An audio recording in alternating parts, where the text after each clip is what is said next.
Hey guys, welcome to Ashik Blog. আজকে এই ভিডিওর মাধ্যমে দেখাবো সবগাছা ইউনিয়ন কাজীপুর উপজেলা সিরাজগঞ্জ। এই ভিডিওতে বেশি কিছু তুলে ধরবো না আজকে, জাস্ট নৌকাতে কিছু অংশ ধরবো আর এইখানে যে নদীর পাড় আছে সেই পাড়টাতে মাছ বিক্রি হয় কীভাবে সেটা তুলে ধরবো আজকে। আজকের ভিডিওটা খুব একটা বেশি বড় করব না, অনেক ছোট। আর এখানে আমি যে বিষয়টা তুলে ধরবো এখানে হচ্ছে সবগাছা ইউনিয়ন পরিষদের পাশে যে একটা পাড় আছে বা নৌকাঘাট, এই যে এখানে যে নৌকাগুলো দেখতেছেন এগুলো হচ্ছে জেলেদের নৌকা। এরা মাছ ধরে এনে সব এই যে এখানে নিলামে মাছ বিক্রি করে। এই দেখেন যে সব জেলেরা এখানে আছে, এখানে হচ্ছে আপনার মাছ ডেকে বিক্রি করে, ঠিক আছে, নিলাম যেটা বলে।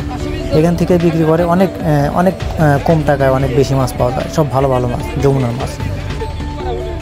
কেউ যদি যমুনার মাছ খেতে চান তাহলে এখানে আসুন, অনেক কম টাকায় অনেক ভালো মাছ পাবেন। আর আজকের ভিডিও এ পর্যন্তই, সবাইকে দেখার জন্য ধন্যবাদ।